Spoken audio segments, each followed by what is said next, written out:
Welcome to Sophia Coaching Center. Today PGTRB Max Unit 4 Differential Geometry la next topic skew curvature தான் பார்க்க போறோம். அதுக்கு முன்னாடி last வீடியோல ஒரு தியரம் பார்த்தோம் இல்லையா, torsion equal to 0 at all points அப்படின்னா அந்த curve வந்து plane curve இருக்கும் அப்படின்னு சொல்லிட்டு. ஸோ இது வந்து ஸ்கேலர் அது ரிலேட்டடாக ஒரு நோட் கொடுத்துருக்காங்க. So R dash scalar triple product of R dash vector R double dash vector R triple dash vector equal to K square into tau அப்படின்னு எழுதலாம். இது ஒரு ஈக்குவேஷன். ஸோ இதுக்கு எல்லாமே ப்ரூஃப் இருக்குது. இல்லை இது மட்டும் தெரிஞ்சிட்டா போதும், ஓகேவா? ஸோ ப்ரூஃப் இது எல்லாத்துக்குமே இருக்குது. ஸோ டவ் ஈக்குவல் டு 0 அப்படின்னு சொல்லிட்டா இந்த டேர்ம் டோட்டலாகவே 0 ஆகிடும் இல்லையா? So this term equal to 0 அப்படின்னு வந்துடும். ஸோ இதுதான் வந்து பிளேன் கர்வ் அப்படின்னு சொல்லி கே ஸ்கொயர் அப்படிங்கிறது என்ன? இல்லை கே ஸ்கொயர் அப்படிங்கிறது என்ன அப்படின்னா R double dash vector dot R double dash vector. So இதுலேருந்து டவ் ஃபைண்ட் அவுட் பண்ணால் என்ன வரும்? Scalar triple product of R dash R double dash R triple dash. இந்த டேர்ம் வந்து என்ன ஆகிடும்? இதுக்கு பதிலாக இங்கே சப்ஸ்டியூட் பண்ணியிருந்தோம்னா இது வந்து டினாமினேட்டருக்கு போய்டும் இல்லையா? R double dash vector R double dash வெக்டர்னு சொல்லிட்டு. ஸோ இதை பேஸ் பண்ணி சம்ஸ் போடுவோம். ஸோ அதுக்காக தான் இந்த ஃபார்முலாஸ் கொடுத்துருக்கேன், ஓகேவா? இதில் வந்து டவ் ஈக்குவல் டு 0 அட் ஆல் பாயிண்ட்ஸ்னா அந்த கர்வ் வந்து என்ன ஆகிடும் அப்படின்னா பிளேன் கர்வ் அப்படின்னு சொல்கிறோம். அதுதான் அந்த தியரத்தில் நம்ம பார்த்தது. நெக்ஸ்ட் வந்து screw curvature. This is also important topic தான். ஸோ ஆல்ரெடி வந்து இந்த ஆர்க் ரேட் விச் டேஞ்சன்ட் மூவிங்காக இருந்ததுன்னா அது வந்து கர்வேச்சர் அப்படின்னு பார்த்தோம். அதே மாதிரி பிளேன் மூவிங்காக இருந்ததுன்னா அது வந்து டார்ஷன் அப்படின்னு பார்த்தோம். ஸ்க்ரூ கர்வேச்சரில் வந்து என்ன அப்படின்னு சொன்னாக்க the arc rate at which the principal normal changes direction. So இங்க வந்து எது மூவிங்ல இருக்கு அப்படின்னா principal normal தான். That is dn vector by ds. கர்வேச்சரை பொறுத்தவரையும் dt, that is t dash அப்படின்னு எடுத்துருப்போம் இல்லையா? டார்ஷன்ல வந்து db vector by ds. இங்க வந்து ஸ்க்யூ கர்வேச்சர்ல வந்து arc rate at which the principal normal changes direction அப்படின்னா dn vector by ds. n vectorங்கிறது principal normal denote பண்ணுது. As p of r moves along the curve is called the skew curvature vector and its magnitude is denoted by root of k squared plus tau squared. So இதுதான் வந்து skew curvature, root of k squared plus tau squared அப்படிங்கிறது. So இதில் note ஒன்று கொடுத்துருக்காங்க பாருங்க, k equal to 1 by rho. ரோங்கிறது என்ன அப்படின்னு சொன்னாக்க ரேடியஸ் ஆஃப் கர்வேச்சர். கேங்கிறது curvature. So equal to 1 by ரோன்னு எழுதலாம். ரோங்கிறது என்ன அப்படின்னு சொன்னாக்க radius of curvature. So rho equal to 1 by k ன்னு எழுதலாம்.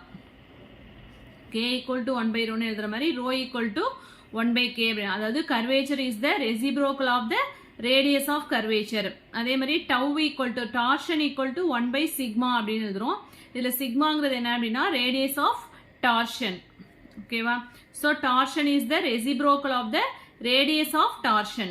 ஓகே, அதான் இங்க சொல்லியிருக்காங்க. So sigma equal to modulus of 1 by tau. Modulus of 1 by tau ஏன் சொல்லியிருக்கோம் அப்படின்னா இங்கே வந்து டவ்வை பொறுத்த வரைக்கும் நம்மளுக்கு வந்து நெகட்டிவ்ல எடுத்துருப்போம் இல்லையா? டவ் ஈக்குவல் வெக்டர் அப்படின்னு எடுத்துருப்போம் இல்லையா? டவ்வை பொறுத்த வரைக்கும் நெகட்டிவ்ல வரும். பட் ரேடியஸை பொறுத்த வரைக்கும் நமக்கு வந்து எல்லாமே பாசிட்டிவ்ல, ரேடியஸை பொறுத்த வரைக்கும் பாசிட்டிவ் வேல்யூ தான் கிடைக்கும். ஸோ அதனால மாடுலஸ் அப்படி போட்டிருக்கோம். Okay, sigma equal to modulus of 1 by tau. So இது ரெண்டுமே வந்து டிஆர்பி கொஸ்டின் தான். Curvature is the reciprocal of the radius of curvature. இது மாதிரி வேர்டிங்ஸ்லையும் கேட்கலாம். இல்லாட்டி k equal to 1 by rho. So இதை தான் வந்து இங்கே வேர்டிங்ஸ்ல எழுதியிருக்கோம். அதே மாதிரி tau equal to 1 by sigma. அதான் வேர்டிங்ஸ்ல சொன்னா torsion is the reciprocal of the radius of torsion. ரெண்டுமே வந்து டிஆர்பில கேட்ட கொஸ்டின். நெக்ஸ்ட் வந்து செரட் ஃப்ரெனட் ஃபார்முலா. இதுவும் வந்து வெரி வெரி இம்பார்ட்டன்ட். இதுல இருந்தும் கொஸ்டின் கேட்டிருக்காங்க. கர்வேச்சர் ஃபர்ஸ்ட் என்ன பார்த்தோம்? செரட் ஃப்ரெனட் ஃபார்முலா என்ன சொல்லியிருக்காங்க? ஃபர்ஸ்ட் வந்து t dash equal to kn vector. So கேங்கிறது கர்வேச்சர். இது ஆல்ரெடி நம்ம பார்த்த ஃபார்முலா தான். அண்ட் தென் b dash அப்படிங்கிறது என்ன? Minus tau n vector. டவ்ங்கிறது டார்ஷன். இதுவும் வந்து ஆல்ரெடி பார்த்தது தான்.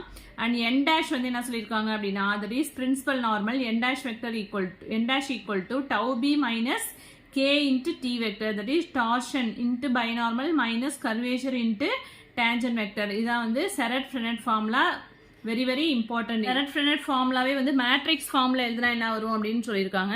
ஸோ என்னென்னு எடுத்துக்கிறோம்? t dash n dash b. இது வந்து t dash n dash b dash அப்படின்னு எடுத்துட்டோமா? t dash equal to k into n vector. இது t n b ன்னு எடுத்துட்டோம்னா அதில் நம்மளுக்கு என்ன மட்டும் தான் இருந்தது? k into n vector இருந்துச்சு அப்படி இல்லையா? ஸோ ஃபர்ஸ்ட் வந்து t dash equal to kn and n dashங்கிறது என்ன இருந்தது அப்படின்னா tau b minus k t vector and b dash vector equal to minus tau n vector. So இங்கே நம்ம என்ன எடுத்துருக்கோம்? t n b. ஃபர்ஸ்ட் ஒன்ல வந்து t யோட கோஎஃபிஷியன்ட்டும் 0, b யோட கோஎஃபிஷியன்ட்டும் வந்து 0. ஸோ என் வெக்டரோட கோஎஃபிஷியன்ட் வந்து கே, அதை தான் இங்கே எழுதியிருக்கோம். நெக்ஸ்ட் வந்து டீயோட கோஎஃபிஷியன்ட் வந்து மைனஸ் கே, என்னோட கோஎஃபிஷியன்ட் வந்து 0, பியோட கோஎஃபிஷியன்ட் வந்து டவ், அதை தான் இங்கே எழுதியிருக்கோம். நெக்ஸ்ட் இங்கே வந்து டீயோட கோஎஃபிஷியன்ட் 0, என்னோட கோஎஃபிஷியன்ட் வந்து மைனஸ் டவ், பியோட கோஎஃபிஷியன்ட் வந்து 0, அதை தான் இங்கே எழுதியிருக்கோம். அதை தான் இங்கே T vector, N vector, B vector அப்படின்னு எழுதியிருக்கோம். ஓகேவா, இதான் வந்து matrix form, Serret Frenet formula in matrix form. இதுவும் வந்து டிஆர்பியில் கேட்ட question. For any curve t dash vector, t double dash vector, t triple dash vector equal to k power 5 into d by ds of tau by k. That is k power 5 into tau by k the whole dash அப்படின்னு இருக்காங்க. So d by ds எதெல்லாம் இல்லாட்டி tau by k the whole dash அப்படின்னு எதெல்லாம். So இதை வந்து differentiate பண்ணால் என்ன வரும், பை வி மெத்தடில் போடுவோமா. tau by k the whole dashனா ஃபஸ்ட்டு வந்து கீழே டினாமினேட்டரில் என்ன வரும் அப்படின்னா k ஸ்கொயர்ட் அப்படின்னு வந்துடும். v ஸ்கொயர்ட் தானே ஃபஸ்ட்டு போடுவோம், k squared. Next v into டின்னு போடுவோமா, தட் இஸ் v இருக்கிறதுல k இருக்கு. டவ்வை வந்து டிஃப்ரென்ஷியேட் பண்ணால் tau dash minus tau into k dash அப்படின்னு வரும். ஆல்ரெடி இங்கே வந்து ஒரு k பவர் 5 இருக்கு. ஸோ k பவர் 5ம் k ஸ்கொயரும் கேன்சல் ஆகிட்டுனா இங்கே என்ன இருக்கும், k கியூப். அதான் இந்த ஸ்டெப்பில் எழுதியிருக்காங்க. ஓகேவா, k cube into k into tau dash minus k dash into tau. Next அதே மாதிரி b dash vector, b double dash vector, b triple dash vector வந்து tau cube into k dash tau minus tau dash k equal to tau power 5 into d by ds of k by tau. So இதுல இருந்தா இந்த term வந்திருக்கு. ஓகேவா, so இதை வந்து differentiate பண்ணோம் அப்படின்னா டவு ஸ்கொயரும் டவு பவர் 5க்கும் கேன்சல் பண்ணோம்னா டவு கியூப் இன்ட்டு திஸ் டேர்ம் வரும். ஓகேவா, ஸோ அதே u by v மெத்தடில் தான் இங்கேயும் கேன்சல் பண்ணியிருக்கும், சேம் தான். நெக்ஸ்ட் வந்து to find the curvature and torsion of a curve with respect to the parameter. Curvature and torsion கண்டுபிடிக்கிறதுக்கான ஃபார்முலா தான் கொடுத்துருக்காங்க. ஸோ இதை பேஸ் பண்ணி சம்ஸ் வரும். ஸோ இதுவும் வந்து வெரி வெரி இம்பார்ட்டன்ட், டிஆர்பியில் கேட்ட கொஸ்டின். கர்வேச்சருக்கான formula modulus of r dot vector cross r double dot vector divided by modulus of r dot vector the whole cube. ஓகேவா, ஆர் டாட் வெக்டர் கண்டுபிடிக்கணும், r double dot vector find out பண்ணிட்டு ரெண்டுக்கும் cross product போடணும். Divided by r dot vector find out பண்ணிட்டு whole cube find out பண்ணோம் அப்படின்னா அதுதான் வந்து கர்வேச்சர். அடுத்து டார்ஷனுக்கு வந்து ஃபார்முலா என்ன அப்படின்னா scalar triple product of r dot vector, R double dot vector, R triple dot vector divided by r dot vector cross r double dot vector the whole square. அவ்வளோதான், இது வந்து டார்ஷனுக்குள்ள ஃபார்முலா, இது வந்து கர்வேச்சருக்குள்ள formula. So ஃபார்முலாஸ்லாம் வந்து நல்லா memory பண்ணிக்கோங்க, இதை base பண்ணி சம்ஸ்லாம் போடலாம். நெக்ஸ்ட் வந்து அதெல்லாம் சம்ஸ்லாம் அப்புறம் பின்னாடி பார்க்கலாம். நெக்ஸ்ட் வந்து ஹெலிசஸ், இதுவும் வந்து வெரி இம்பார்ட்டன்ட் தான். ஹெலிக்ஸ் அவங்க கொஸ்டின்ஸ் வந்து டிஆர்பியில் கேட்டிருக்காங்க. So a helix is a space curve which is traced on the surface of cylinder and cuts the generators at a constant angle alpha. Helix உள்ள டெஃபினேஷன் கொடுத்துருக்காங்க. So already வந்து curve வந்து straight லைனாக இருக்கிறதுக்கான necessary and sufficient condition என்ன பார்த்தோம், curvature equal to 0 at all points. அதே மாதிரி கர்வ் வந்து பிளேன் கர்வாக இருக்கிறதுக்கான necessary and sufficient condition tau equal to 0, that is torsion equal to 0 at all points. A curve to be a helix, ஒரு curve வந்து ஹெலிக்ஸா இருக்கணும் அப்படின்னா if k by tau equal to constant, அது curvature divided by tau equal to torsion equal to constant இருந்துச்சுன்னா அந்த curve வந்து என்ன சொல்லிடலாம் அப்படின்னா helix அப்படின்னு சொல்லலாம். ஒரு curve வந்து ஹெலிக்ஸா இருந்துன்னா k by tau வந்து என்ன இருக்குன்னா constant. For all helices curvature bears a constant ratio with torsion. So இதான் வந்து இங்க வந்து வேர்டிங்ஸ்ல சொல்லியிருக்காங்க. For all helices curvature bears a constant ratio with torsion. ஓகேவா, that is k by tau equal to tan alpha, that is tan alphaங்கிறது என்ன அப்படின்னா constant. Conversely, if k by tau equal to constant, then the curve is a helix. k by tau equal to constant இருந்துச்சு அப்படின்னா the curve வந்து என்ன சொல்லிடலாம் அப்படின்னா helixன்னு சொல்லிடலாம். The only curve whose curvature and torsion both are constant is a circular helix. அதாவது ஒரு கர்வ்ல வந்து கர்வேச்சர் அண்ட் டார்ஷன் ரெண்டுமே கான்ஸ்டன்டா இருந்துச்சு அப்படின்னா அது வந்து என்ன சொல்லலாம், சர்க்குலர் ஹெலிக்ஸ். இங்க வந்து அதோட ரேஷியோ வந்து கான்ஸ்டன்டா இருக்கு, k by tau equal to கான்ஸ்டன்ட்னா அது ஹெலிக்ஸ். அதே k and tau are constants, கர்வேச்சரும் டார்ஷனும் கான்ஸ்டன்டா இருந்துச்சு அப்படின்னா அது வந்து சர்க்குலர் ஹெலிக்ஸ் அப்படின்னு சொல்லுவாங்க. That is k equal to constant and tau equal to constant. ஓகேவா, டிஃபரன்ஸை புரிஞ்சுக்கோங்க. k by tau equal to constantனா helix, k equal to constant, tau equal to constant இருந்ததுன்னா அது வந்து என்ன சொல்றோம் அப்படின்னா சர்க்குலர் ஹெலிக்ஸ். ஸோ இதுவும் வந்து டிஆர்பியில் கேட்ட கொஸ்டின், இதுவும் டிஆர்பியில் கேட்டிருக்காங்க. Next வந்து circular helixக்கான definition. A helix described on the surface of the circular cylinder. So helixங்கும் போது எங்க describe பண்ணோம்? Surface of the cylinderனு சொன்னோம் இல்லையா?